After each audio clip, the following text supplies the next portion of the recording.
Good morning students, मैं हिना शेख आपकी maths की टीचर स्वागत करती हूँ आप सभी का आज की क्लास में। बच्चों, हम कर रहे थे अध्याय 2 जिसका नाम है जोड़ घटाओ। पिछली कक्षा में हमने जोड़ घटाओ से संबंधित कुछ प्रश्न लिए थे। आज की क्लास में हम लेंगे इसके आगे के कुछ प्रश्न। चलिए शुरू करते हैं आज की हमारी क्लास। प्रश्न संख्या 11 है बच्चों, श्याम बाजार से एक अलमारी 6,580 रुपये में एवं एक पलंग 2,624 रुपये में खरीदता है, तो बताओ उसने कुल कितने रुपए खर्च किए। बच्चों, एक व्यक्ति है, उसका नाम है श्याम। वो बाजार जाता है, एक अलमारी और एक पलंग खरीद के लाता है। अलमारी की कीमत वो 6,580 रुपये देता है और पलंग की कीमत वो 2,624 रुपये देता है। अब ये पूछ रहे हैं कि बताओ उसने कुल कितने रुपए खर्च किए। कुल का मतलब बच्चों हम क्या करते हैं, जोड़ देते हैं। तो हमने यहाँ लिख दिया अलमारी का मूल्य 6,580, पलंग का मूल्य 2,624। अब उसका कुल खर्च कितना लगा, तो हमने क्या किया, इसको जोड़ दिया।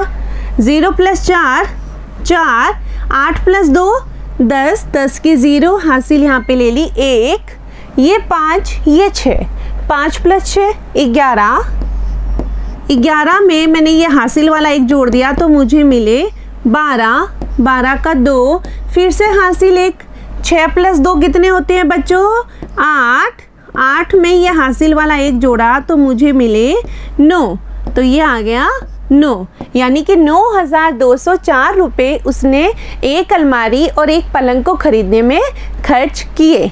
लेते हैं बच्चों नेक्स्ट प्रश्न।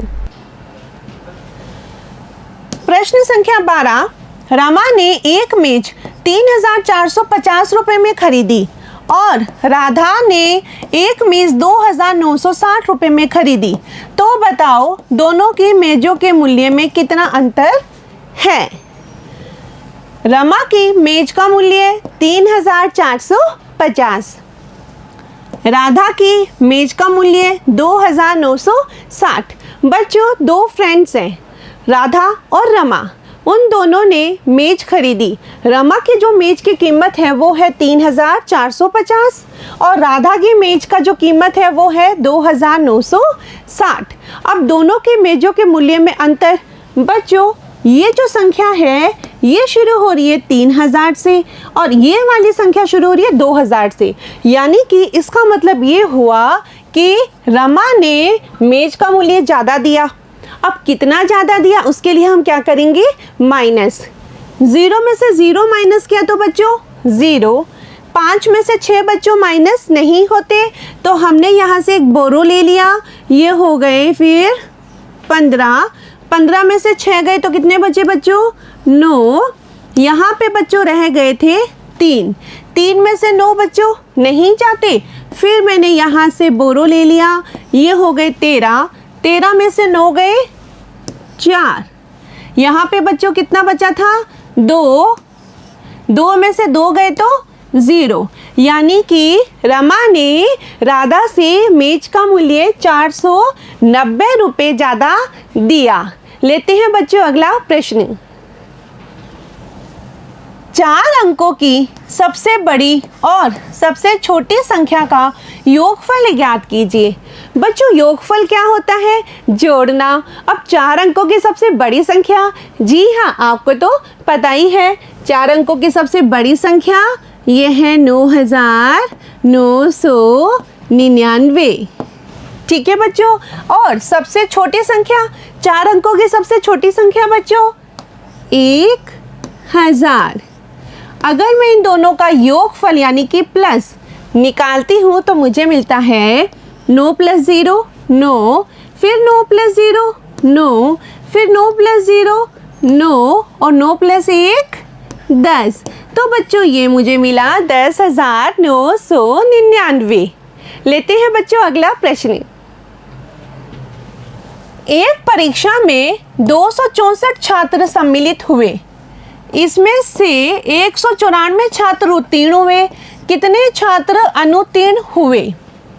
बच्चों, एक परीक्षा थी, उसमें 264 छात्र सम्मिलित हुए, लेकिन उसमें से उत्तीर्ण यानी कि पास कितने हुए? 194 छात्र पास हो गए। अब वो पूछ रहा है कितने छात्र अनुत्तीर्ण यानी कि फेल कितने हुए। एक परीक्षा थी बच्चों, उसमें कुल 264 छात्र बैठे थे, लेकिन उसमें से उत्तीर्ण कितने हुए? 194 छात्र उत्तीर्ण यानी कि पास हुए। ठीक है बच्चों, अब वो पूछ रहे हैं कि अनुत्तीर्ण छात्र कितने हुए या कितने छात्र फेल हुए। कितने बैठे थे बच्चों? 264। और कितने उत्तीर्ण हुए, पास कितने हुए? 194। अब अगर हमें अनुत्तीर्ण निकालना है तो हम क्या करेंगे? 264 में से 194 को माइनस कर देंगे। जैसे कुल छात्र 264, उत्तीर्ण छात्र 194। अब मैंने 4 में से 4 माइनस किया तो 0। 6 में से बच्चों ये 9 नहीं जाते, तो हमने क्या ले लिया? एक बोरो ले लिया या उधार ले लिया। ये हो गए 16। 16 में से 9 गए बच्चों, कितने बचे? 16 में से 9 गए तो 7। ये मैंने यहाँ लिख दिया 7। यहाँ पे बच्चों बचा 1। अब मैं 1 में से 1 माइनस करूंगी तो कितना आएगा? 0। तो बच्चों ये कितने हो गए? 70। यानी कि कितने छात्र अनुत्तीर्ण या फेल हुए? 70 छात्र अनुत्तीर्ण या फेल हुए। लेते हैं बच्चों अगला प्रश्न।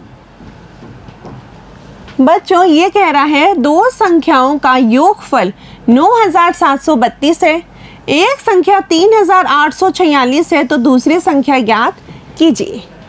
बच्चों इसी तरह का एक उदाहरण हमने पिछली कक्षा में भी लिया था। उसमें मैंने ये आपसे पूछा था कि अगर दो संख्याओं का योगफल 10 है, ठीक है, उसमें एक संख्या 4 है, तो दूसरी संख्या क्या होगी? हमने फटाफट सोच के क्या सोचा था कि दूसरी संख्या होगी 6।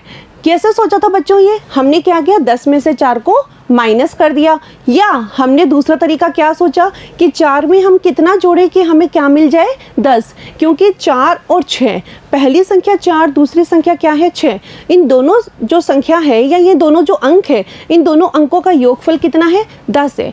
बिल्कुल वैसा ही यह प्रश्न है बच्चों कि दो संख्याओं का योगफल 9732 है। एक संख्या बच्चों दे दी 3846 है, तो दूसरी संख्या हमें निकालनी है।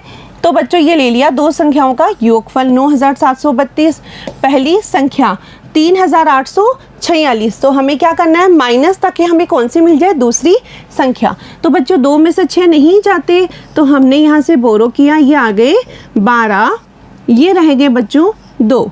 12 में से 6 गए बच्चों, हमारे पास बचे 6। 2 में से 4 नहीं जाते, हमने यहाँ से उधार लिया, ये हो गए बच्चों 12। 12 में से 4 गए तो हमारे पास बचे 8। ठीक है बच्चों, ये 7 थे बच्चों, तो यहाँ पे कितने हो गए? 6।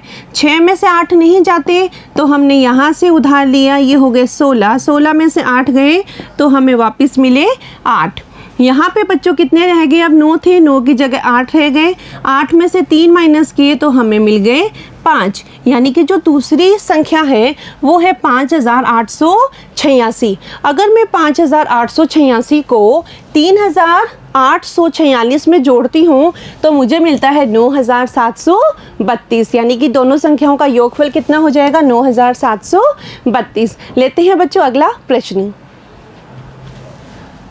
3 पर्दे सिलवाने के लिए 125 मीटर कपड़े की आवश्यकता है और 5 शामियानों के लिए 286 मीटर कपड़े की आवश्यकता है। बच्चों ये प्रश्न है जिसमें कह रहा है कि 1 नहीं, 2 नहीं, 3 पर्दे सिलवाने के लिए कितने मीटर कपड़े की आवश्यकता है? 125 मीटर। और 5 जो शामियाने होते हैं वो 5 शामियाने लगाने के लिए 286 मीटर कपड़े की आवश्यकता है। तो कुल कितने कपड़े की आवश्यकता होगी? कुल आते ही हम बच्चों क्या करते हैं? प्लस करते हैं। तो बताओ पर्दों एवं शामियानों में कुल कितना कपड़ा लगेगा? 3 पर्दों में कपड़ा लगेगा 125 मीटर, 5 शामियानों में कपड़ा लगेगा 286 मीटर। 5 में 6 जोड़े तो 11, हांसी लगी 1, 2 और 8 10, 10 और 1 11, हांसी लगी 1, 1 और 2 3, 3 और 1 4, यानी कि कुल कितने मीटर कपड़ा लगेगा? 411 मीटर कपड़ा लगेगा। 3 पर्दों में और 5 शामियानों बनाने में कितने मीटर कपड़ा लगेगा? 411 मीटर कपड़ा लगेगा।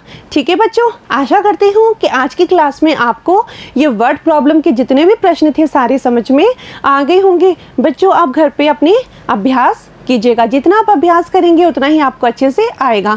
मिलते हैं बच्चों अगली क्लास में, तब तक के लिए थैंक यू।